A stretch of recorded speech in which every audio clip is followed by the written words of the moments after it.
Yeah, this time I unmuted my mic. I didn't forget. So, folks, so we got a lot. If you know, you know, and if you don't, yeah, it's fine. Don't worry about it. I actually just told you what happened. So, folks, we've got a lot going on with today's episode. We've got reviews, we've got trailers that we're going to be talking about. We've got a Kickstarter. We've got some stuff that really hit me, and we've also got some Black Excellence Month spotlights because, folks, yes, Black History Month, but I like to celebrate today and tomorrow as well as that. We are our history, but we're also our present and our future. And I got to celebrate all that excellence going on. So, without a doubt, Robert, are you ready? I'm ready to go. I did not mean to say without a doubt. I'm gonna be honest with you. I totally did. I know sold it. It looked like I was very confident, but that's not what I meant to say at all. It doesn't matter, folks. We're gonna have fun and we're gonna have a great time. And Robert and I are gonna switch seats real quick because why not? And that's folks, the show is live. These things are going to happen. SNL did not start off the way it is. It was a whole mess of clusters, so it doesn't matter. Are you ready, Robert? I'm ready to go. Ready. All right, folks, let's ready and let's have some fun. Let's go.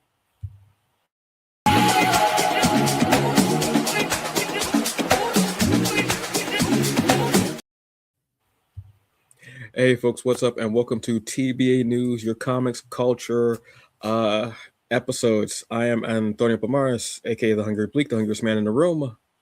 I am Rob, the writer, Robert Jeffrey, here to talk comics and geek stuff.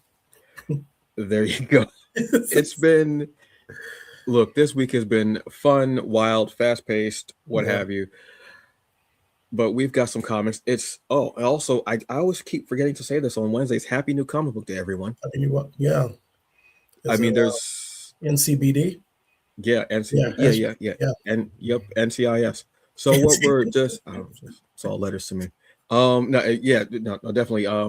Hey, go to your local comic book shops. Buy up some great stuff. Store number 1 out today. The cover's absolutely dastardly. Nice. Oh my god. I love her with lightning swords. I think that's one of the coolest things possible. And if you look inside, you'll see some of the new X comics that are going to be coming out. Eve L. Ewing on X-Men United. Nice. Being at New York Comic Con last year, hearing about her being on an X title. First of all, being in the room with Eve L. Ewing was amazing. Not that I was the only person in the room. There were like, a gaggle of us. I don't know how many gaggle is, but it was awesome. So yeah, go check it out. I want to get into the Storm stuff and more X-Men stuff, obviously. Nice. Out there. There's a bunch of stuff out there. It's crazy. But we're going to talk about some of the stuff that has been out that we have just been hitting. And Robert, Year Zero? What? Yeah, Year Zero. This is an oldie, but a goodie. Mm-hmm. It's a published Year Zero, written by Benjamin Percy with a wide variety of artists on the book. Give me 1 second. It's just trying to make sure I got this right. So on volume 1, Benjamin Percy, Ramon Rosanas, and Lee Luride Ridge. And the series is focused on a zombie outbreak that takes place across the world. And what each volume does, or each 5-issue series, is that it splits the focus of the focus of the zombie apocalypse or outbreak across the world. So if for I say Zed heads or for zombie fans, you might be familiar with World War Z, the novel, and that was kind of the format of the novel. And this one is kind of taking the the same route. But what's cool is that you get to see the start of this outbreak from the beginning with the actually with what happens here in Antarctica, and how it affects all these different parts of the world. So you have Mexico here, you have Japan, Afghanistan, and I am forgetting this, actually Middle America. And what's cool is being able to see one of my criticisms of zombie movies or TV shows at times is that it's always so Western focused or America focused. And I love the idea of something like this, where you get to see how this affects a lot of people across the world. And what happens is it's like there's this escalation of the first issue is like the introduction to the actual apocalypse, or these the people that are going to be involved with dealing with this. And then second and third issue, it kind of like grows from there. And then you have this you have the catalyst, and then it kind of crescendos towards the end. But I think what Percy does really well here is, like I said, you're showing it from that different perspective, from these various viewpoints, and it's not one singular person with this goal of like, let's save so and so person, like something like The Walking Dead. And that's one of the reasons I always tell people I kind of got burnt out on the TV show, because it seemed like repetitive rinse, wash, and repeat. And I know that there are probably people who would argue otherwise, but that's kind of one of the reasons why I love World War Z, the novel, but also this comic book series. As I mentioned, the series follows different. Each volume follows a different set of survivors. So in the second volume, we have somebody from Norway, we have a transgender South African stewardess, and like I said, in the first volume, we have a Mexican kind of street youth. So I think that if you're looking for something fresh, which is a fresh take on the zombie genre, which gives you something different with these variety of perspectives, this is something I definitely recommend that people check out. The artwork is amazing. In the second issue, we have Juan Jose RIP, and with the pencils and inks, and Frank Martin Jr. as the on the colors, and the working on the covers. And the same thing, like it's okay, that was a bit too much. Sorry, but sorry, it happens. One of the things that I like, so for instance, I think one of the only stories, the two stories that takes place in America, is you have a woman who works at a cashier, who works at like a Costco styled store, and she's just locked in there. She is basically holed up in the Costco, and she's pregnant. So there's it really, like I said, I think you should come to the story for these personal stories. And that's what I'm leading with. That's what I'm telling people, because you will find yourself caught up in these people's stories about how they survive. So like I said, I really enjoyed it. I know Benjamin Percy is well known for like Wolverine. I think he's done The Punisher, but this ran for 3 volumes. I found it on Global Comics, and all 3 volumes, volume 1, volume 2, and volume 0, are available through there. And volume 0 is a prequel, so I highly recommend that. And actually, volume 0 is written by, I want to make sure, Daniel Krause, so that he was brought in to do the prequel.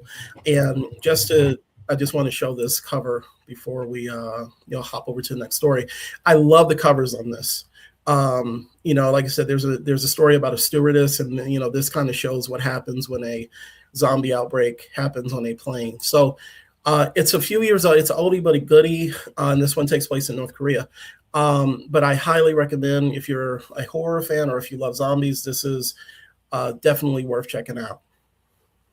Nice. I know that you're a huge zombie aficionado and reader of different varieties from all over.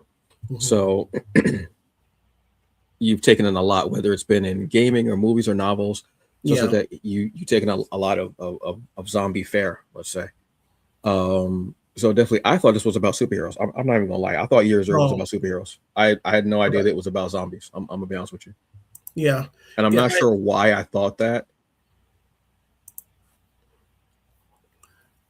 I don't even have an answer for that. I'm gonna be honest with you. Like I literally don't know why I thought that. I did.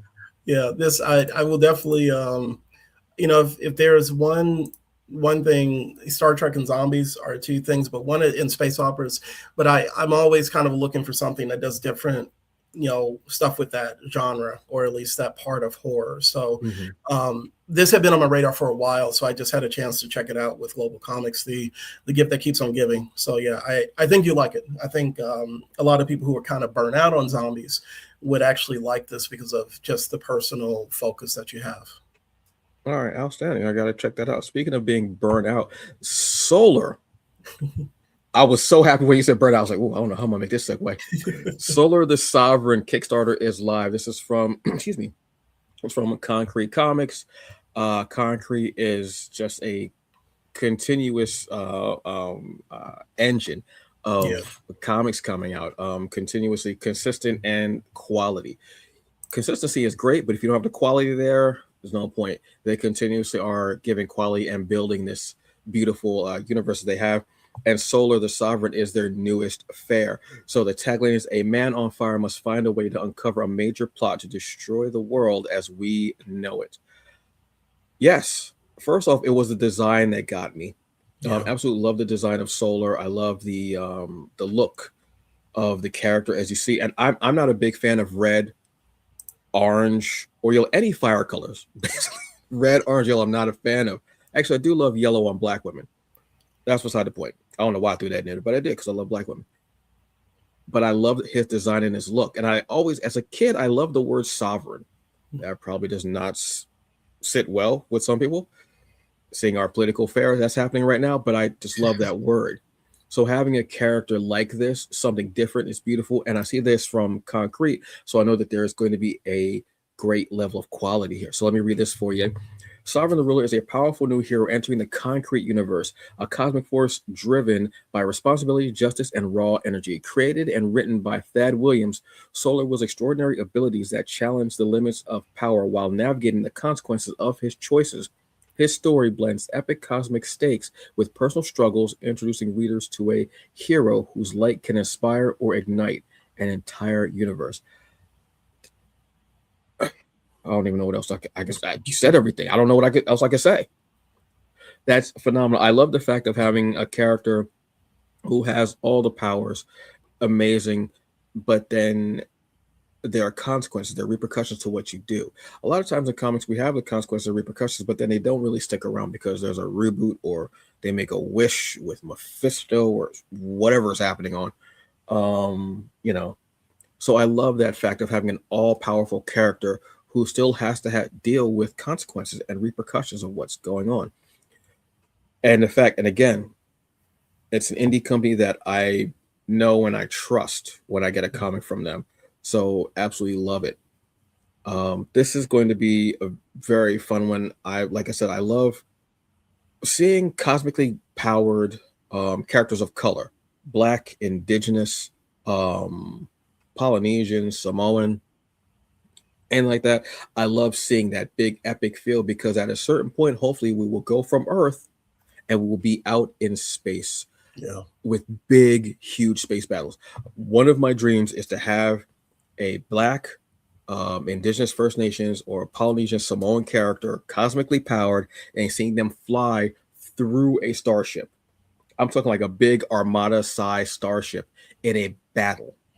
I love the thought of that. Somebody's going to do that scene now. Thank you, whoever it is.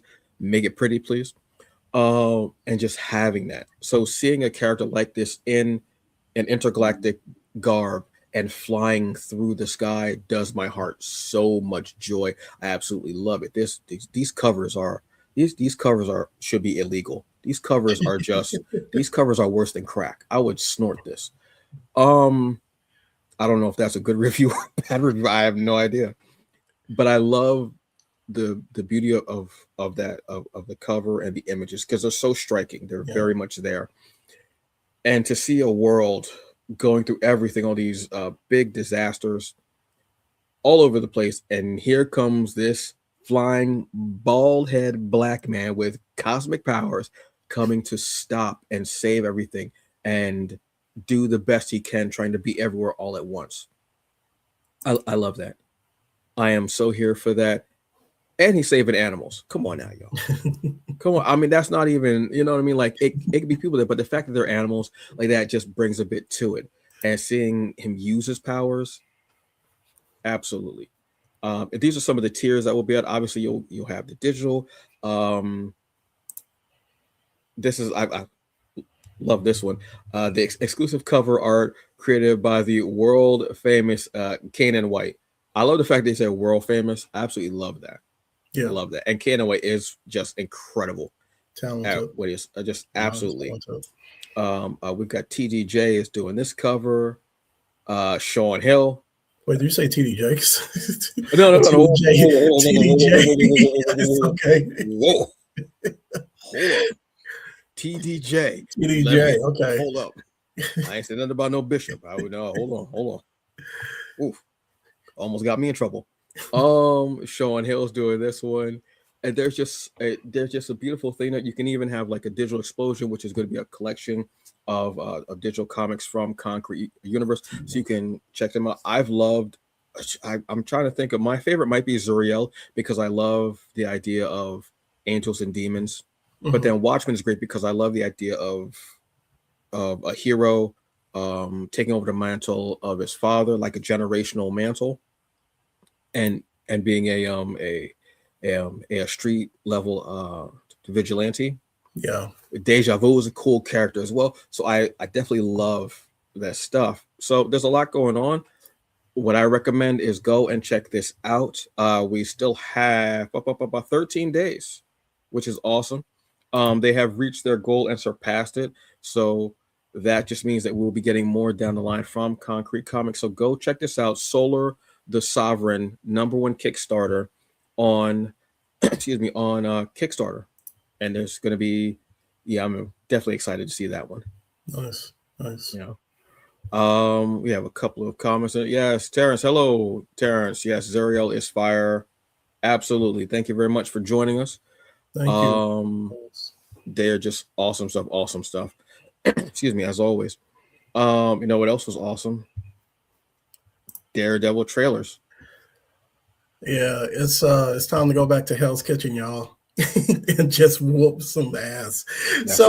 We got the Daredevil Born Again. Is it Born Again? Yeah, Born Again season 2 trailer. Last week, and the Devil of Hell's Kitchen is back. And here you see him with Karen Page.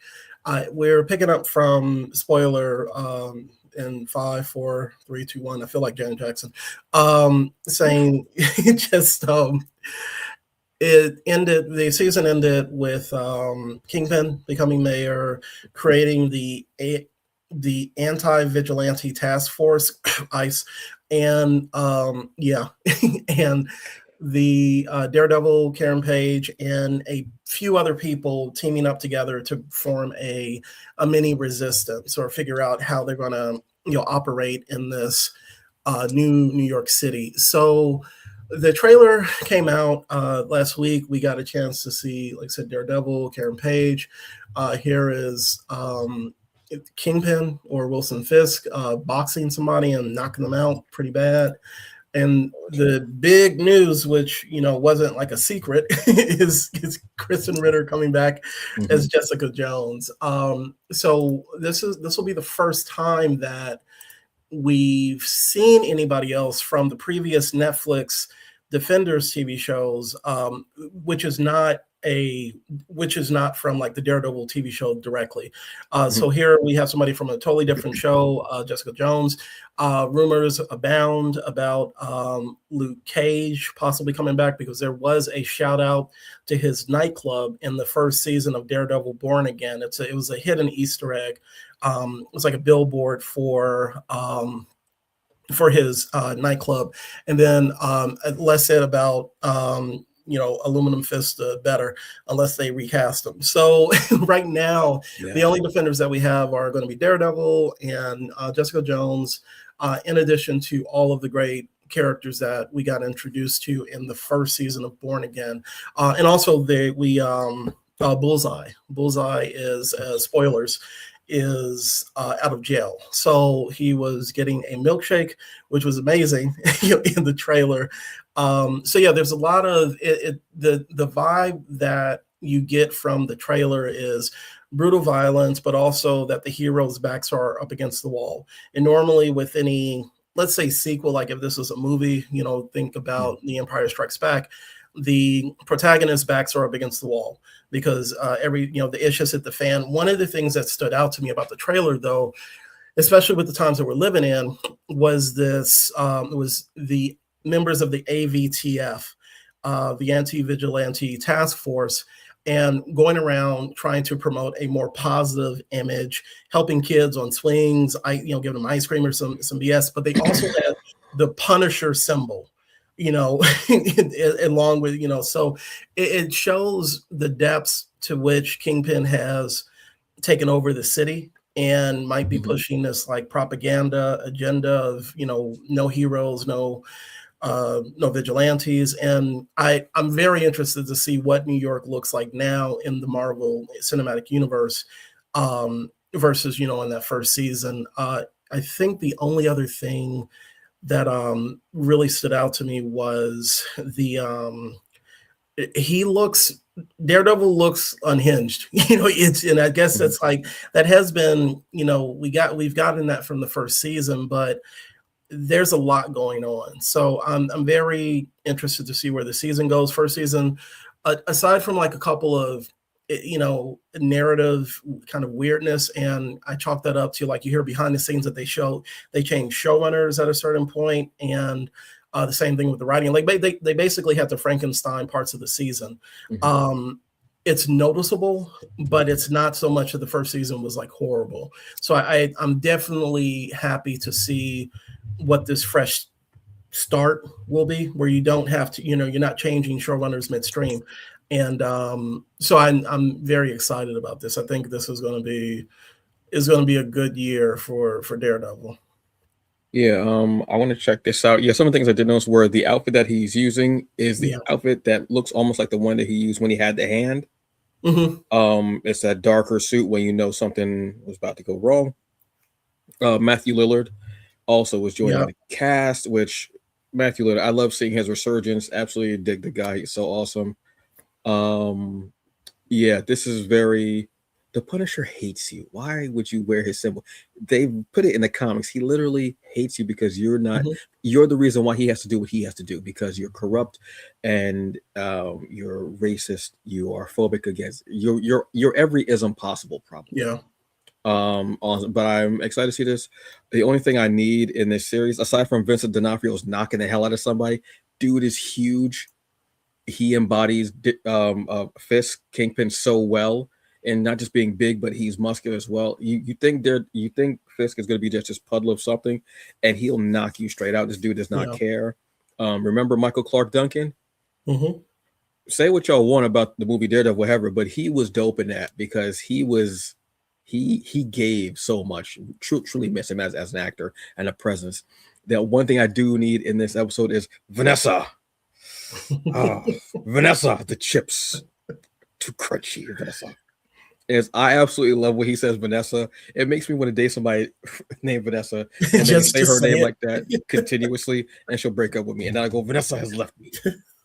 She's taken the children and gone away. Murdoch will pay for this. And then to do with Murdoch. It was not Murdoch's fault, dude. It was all yours. But yeah, I'm excited for this. I'm excited for them bringing Kristen Ritter in. Yeah. She did a great job with Jessica Jones. If they get Michael Coulter back, I will be excited because I did enjoy. I just need him to be not that Luke Cage. Give us more. Give us more little power. Luke Cage. Deeper. If he does an over muscular dab, never mind. Let me come anyway. Yes, I'm excited to see this because I just enjoyed the Daredevil series. The Netflix one was perfect. It was so beautiful. It was wonderful. So that's great. Another thing that's beautiful and wonderful is Wonder Woman and all the Amazons, but this one hit a little hard, folks. This is Wonder Woman number 29 from the most recent Wonder Woman run, the 2024. I want to say 2024 where this series started. So for a couple of it's 2023, excuse me, 2023.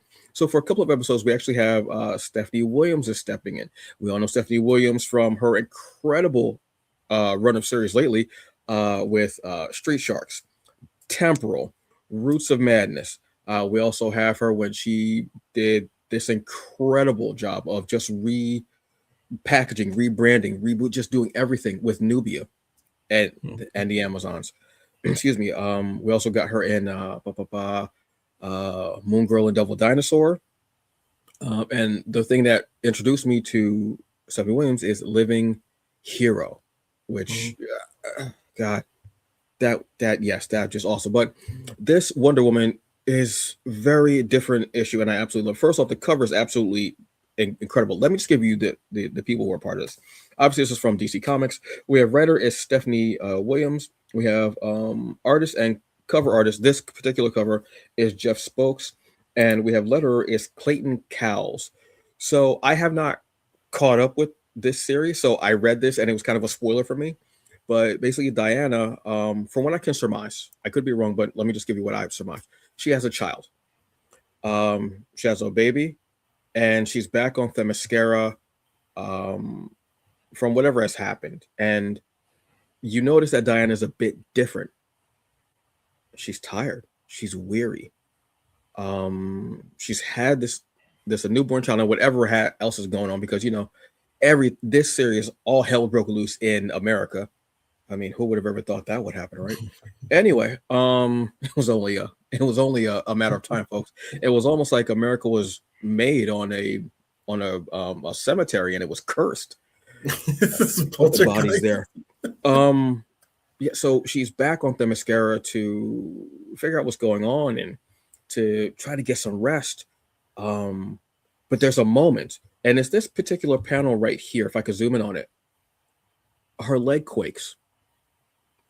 This isn't something that you would normally see from Diana. This is Diana Princess Diana, Queen Diana, Themyscira. She's the most powerful of the. We see her leg quake. This tells so much of a story in and of itself. And she doesn't know what to do.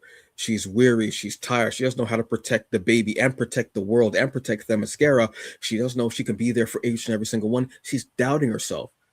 She's weary. She's tired. So what she does is she leaves the baby in the care of her sisters. And you see all of the Amazons get together, the ones that we know, all of the Wonder Girls here.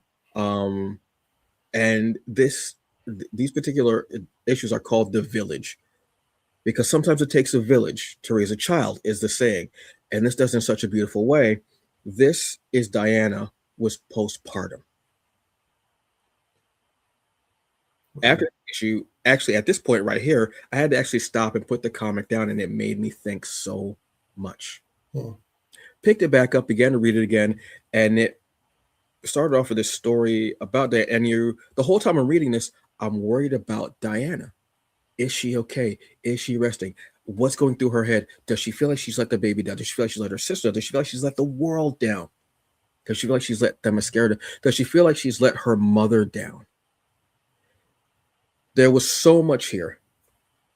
And the art is absolutely incredible as well. The art tells a story. The writing tells a story. Together, they tell a story with so much heft and weight and just, I'm not trying to be funny when I use this word, but I love using this word because it does feel like it's such gravitas.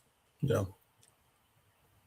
And it made me think and wonder continuously about the women I've known, the women I've dated, the women who are in my life. Have any of them ever had postpartum? It's not something that you ask about, something that you really think about at a certain point, unless you're that mother or possibly the partner who has gone through it with them.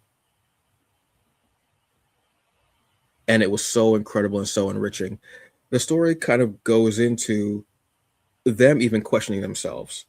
And then there is an antagonist that comes in and begins to use their feelings against them while they're trying to entertain the baby with competition, with this three-way fight. And they begin to amp it up, and they begin to feel this kind of bloodlust and blood, like this kind of hatred and resentment. And the baby's even feeling it. And then they realize something's not right. Something isn't here. And I'm dying to read the next issue because Stephanie Williams has done such an incredible job with it. And like I said, the art is so beautiful and picturesque, and it's almost like each one is a portrait of times in Themyscira, all while giving the action of this combat that you see. But again, throughout the whole issue, I was still wondering, is Diana okay? Will she be okay? I love when Black indie creators get to write for Marvel and DC and they get those kudos. Get the check, get your name out there to a bigger crowd, and hopefully it brings them back to what you've been doing before as far as indie work. But a lot of times I'll read the first issue and it'll fall flat for me because I'm more excited by what you do when you are let loose and you are just, your mind is everywhere with your idea, with what you're creating. It happened with a couple of comics that I went to because of the person. I said, oh, I love their work. Let's see what they do with this character. I read it and I go, okay, cool. This did the opposite for me. It made me want Stephanie on Wonder Woman because she added something to the character. She added a depth, a nuance, something there. A lot of times we don't get that because a lot of times it's just voices. It's just stuff for February that we get, or we get like a 5-issue series that goes nowhere, promises something but never delivers. This gave such a depth of something that it just felt it. And you don't think about Wonder Woman in those terms of postpartum. I don't know a great deal about postpartum. I am a 48-year-old cisgendered man without children. The closest I know of postpartum is watching General Hospital and seeing Carly go through it when she had her child. I'm not making a joke about that. That's literally what I know of postpartum. A couple of people have told me, a couple of women that I've known have told me about it, but they've never gone into depth about what it can do to you. This hit me on a level that I had to step back and go, wow, okay. Yeah. I absolutely was floored. Love this. Again, between the art and the actual story and seeing this character use their hidden or resolved resentments against each other, I absolutely loved. But again, even as they're standing there, all steadfast, I'm still wondering, is Diana okay? Will Diana be okay? And that's what I love, the fact that you made me think about that. This is go and read this. Yeah. It just hit so much harder. This makes me want to read everything up to this issue and then beyond, because like I said, I fell off of it. I have all the issues. I just haven't read it because there's a comic every 5 minutes. Like 10 of them just came out now. But yes, this is, this is the most physically shaken I think I've been by a comic in a while, and mostly shaken where I had to go, oh, and then step back. Yeah, absolutely beautiful work. Go and read this. Absolutely. Hopefully it opens up more conversations about postpartum, and it's something we can talk about more often and openly. So there's no shame, there's no ridicule, and we can all like get a better understanding of each other, truthfully. Sounds amazing. That's all I can say, folks. What have you. I got no segue. I'll be honest with you. World War Z, Walking Dead DLC, Roberts. These are two things that are right up your alley: zombie and then walkers. Zombies. More zombies. I am a huge fan of a video game called World War Z. I think I've told this story on here before.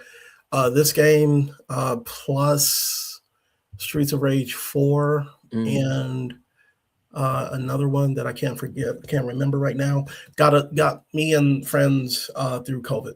This was the game that we would jump on and run again and again and again. And World War Z is based on the movie, which is based on the novel. The game is a third-person shooter where you're fighting through, you're going through different missions in different parts of the world, trying to survive the zombie apocalypse. It runs like The Division, except with less speed. and it's just there's a horde mode, so it's a really fun game.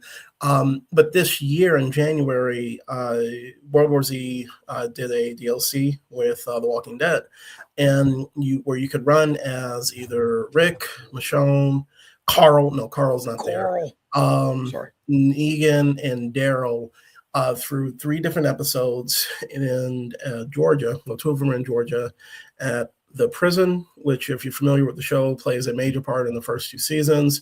Grady Memorial Hospital, which I can't remember what season, and the Alexandria Safe Zone, which is a big part or setting in later seasons of the TV series. I tapped out like 3rd or 4th season, so if I got it wrong, just let me know. But the really cool thing, I had a chance to play this. It's $10. The core game I think runs for as low as like 20. I'm not too sure.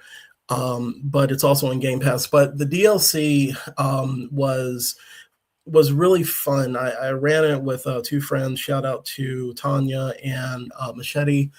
And it felt, at least with the prison part, of being in the TV show. Like, there were things there were parts of it that were familiar as far as the setting, and the gameplay there's nothing different. You have guns, you shoot zombies, and you have a melee weapon. So there wasn't anything like change with the gameplay. But the thing that's most noticeable is that the zombies don't rush. They don't run at you, because in the movie, that's a big part of it. They're the running zombies. In this one, I love that they kept to, these are walkers. They literally walk. And even when we put this thing on normal, when you would think that it would be easier to take these things out, but when they swarm on you, just like in the TV show or just like in other zombie TV shows or movies where the zombies move slow, that's where they get you. Like, so if they surround you, you're done. So a lot of meleeing happened. I ran as Rick, and I got Michonne's katana, so that helps with meleeing. But the gameplay is the same. It works really well. The voice acting, it's not the main actors. It's okay. Strangely enough, the guy who ran it as Daryl, who did the voice, was actually very spot on. So I think that this is definitely for people who are fans of, zombies in general, like I said, with year 0. But then also, if you enjoy The Walking Dead and you want to play a game where you can run as these characters, this is definitely for you. It's so kind of immersive, I would say, with the characters, that I kept getting annoyed by Negan, and it made me realize why I stopped watching a TV show, because I get tired of that character and the quipping. And there's a lot of quips in this, but definitely worth. I always say, like, it's a fun co-op game. Run it with some friends. If through familiar places from the Walking Dead universe. And I think there's one other special infected walker named the Spiked Walker. Then I think they're a creature or character from the TV show. So I won't say that this made me want to go back and watch like 11 seasons of The Walking Dead, but I did have a fun time running the game with friends. And I hope that World War Z does more DLC like this, because I don't know what the future of the game is. If we're going to get a sequel, but if they're continuing to do stuff like this, I think that would be a pretty fun way or creative way to keep people interested in running the game. So it was worth the $10. Definitely, check it out if you want a fun co-op experience to run. All right, cool.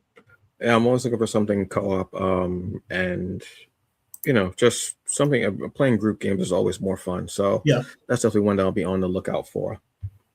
So the last thing of the night, something that you should be on the lookout for. I don't even know how Instagram sometimes is cool, because it just throws me stuff that I didn't even know was existing. So I found this on Instagram. Well, no, it found me, I should say, on Instagram. There's a comic called Pepper Piper Monster Hunter Volume 1. This is from Next Step Comics. Let me give you the roster for this one. For writer, we have Vashmir Valentine. Hope I'm saying that properly. Or is it Valentine? I want to say teen for some reason, but Valentine. Artist and colorist is P.R. Deddles. Our letterer is John Casey Orozco. Excuse me. Editor is Sean French.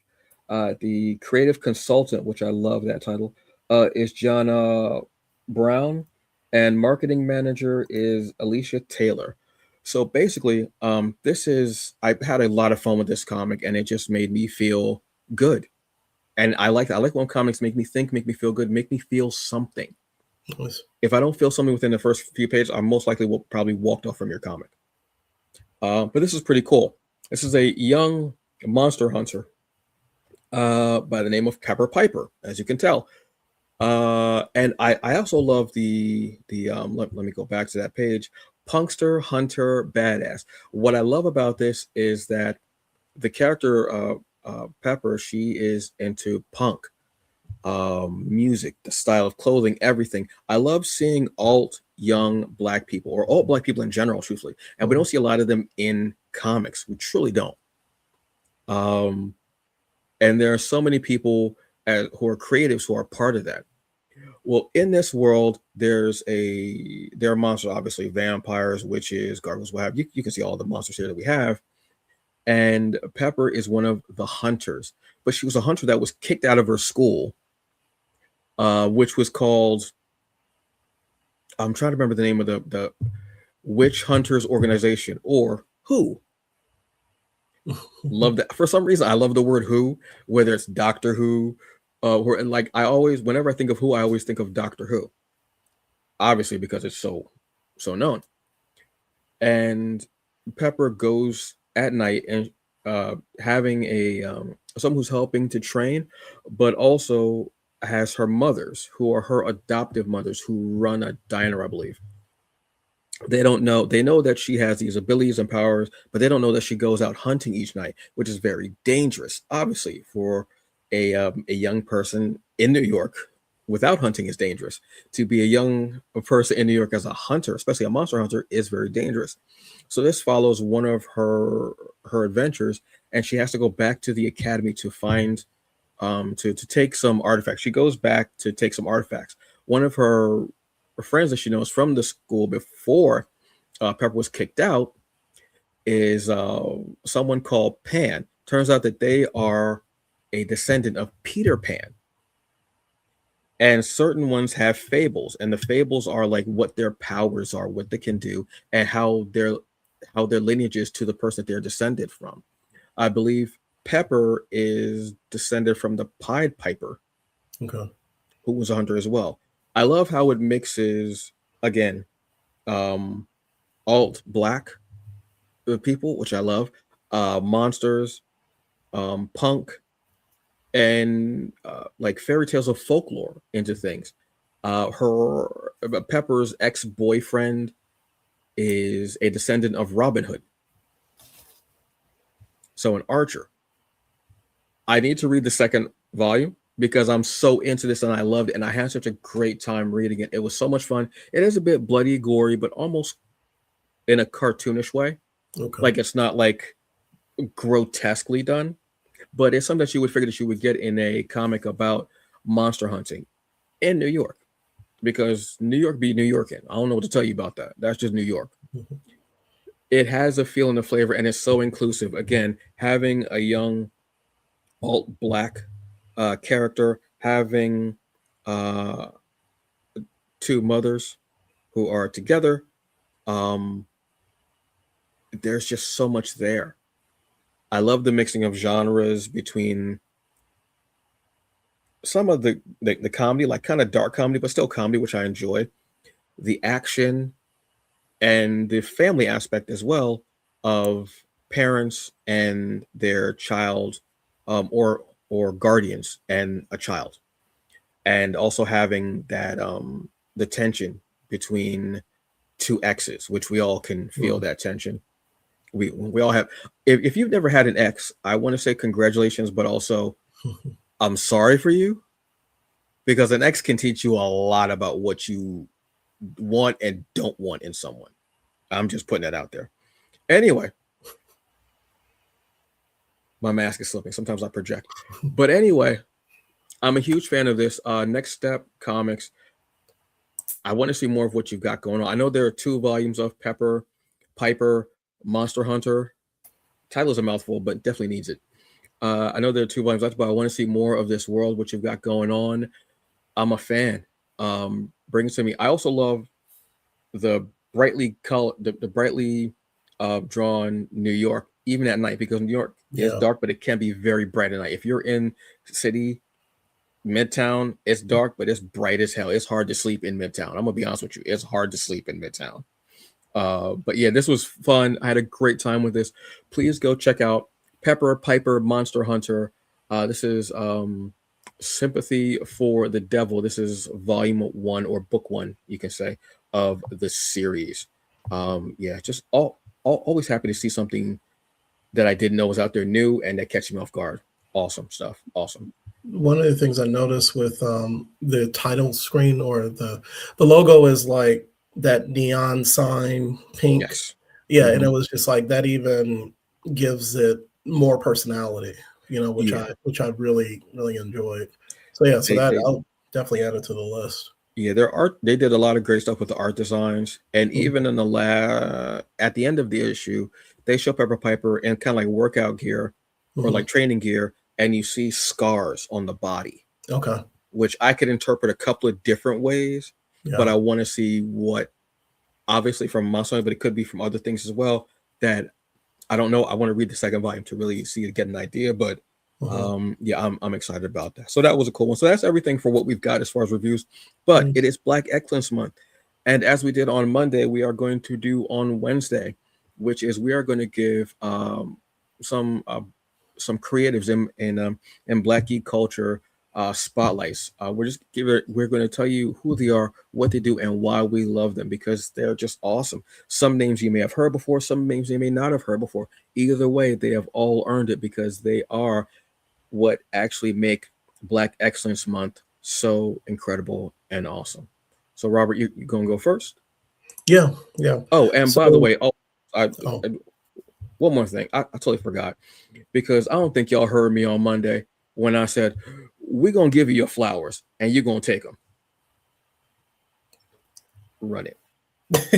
So my first choice is Jeffrey Thorne, comic book writer, novelist, producer, and showrunner whose credits include Green Lantern, Leverage, Prodigal Egg of the First Light, Power, Ghost, Eyes of Wakanda, and X-Force.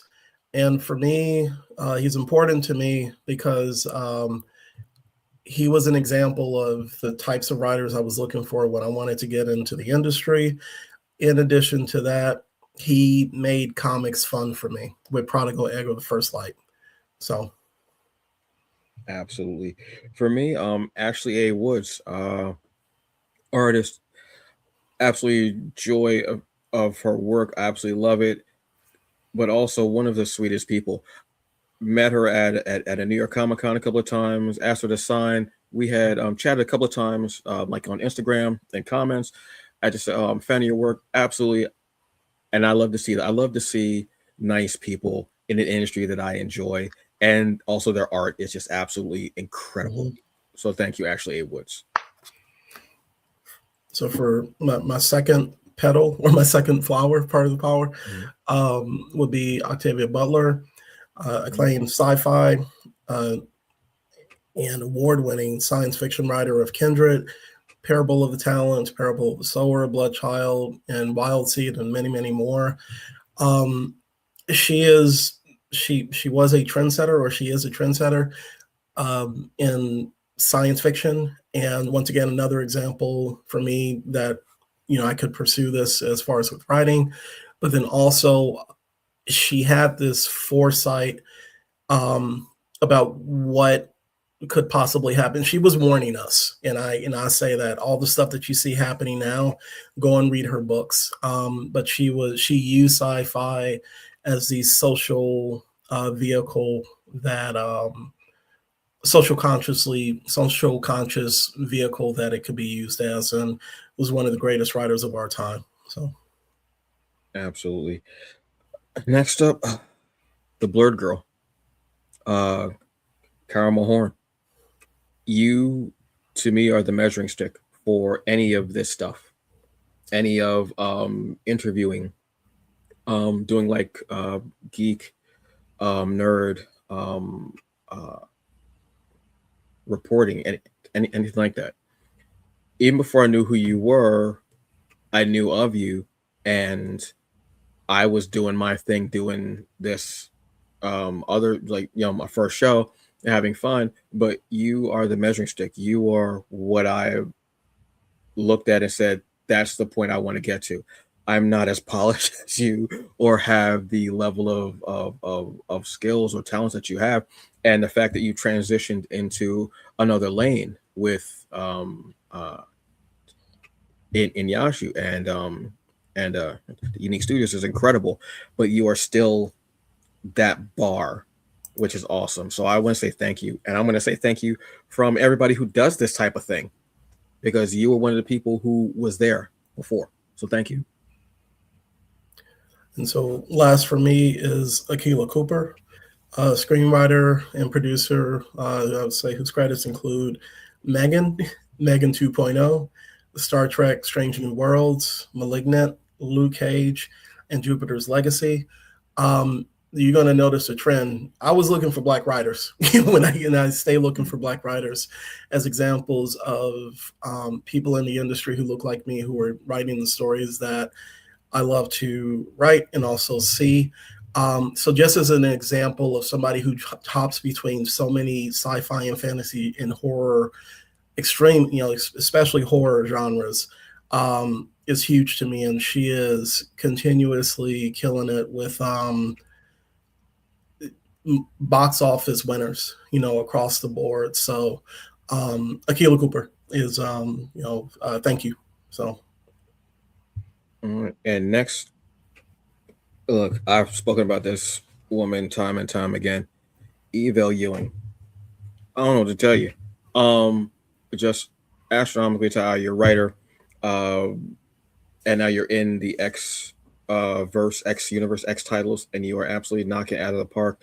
Um, I think my first introduction to you was Ironheart, and I absolutely was floored that summer. And you were a name that I just began to automatically pick up on. You were one of the reasons why I went to the X Men panel at New York Comic Con. Just to hear you speak and to hear what you were on was just so awesome, and see how you were taking everything in from the room. Um, what you did with Photon on Monica Rambeau in the first issue, where she flies into space because she is tired, and I identified with it. It was when I first became a caregiver, and I wanted to fly into space. I didn't have that option, but I felt Monica in that moment of just being tired, drained, and exhausted. And now seeing everything she's doing, seeing your name out there more and more, Champions, Ironheart, uh, the X titles, and what you're going to be doing with X Men United. Thank you, for being unabashedly you, and just awesome. Thank you. All right. And each and every one of you, between my picks, Robert picks, you are what make it great. You are Black excellence. You are what we celebrate this month and every other day. But this month, you just get a little extra Kente print on it, is what it is. So thank you so very much. So that is our show, folks. Join here Friday, 7 p.m. Eastern Standard Time.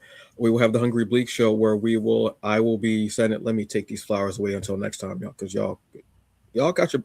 It was purple calla lilies too. Not everybody's out here giving purple calla lilies. Everybody's giving roses. I'm like, you know what? I gotta be a little different. Come on now, y'all. Y'all know I gotta give you something a little different, a little special.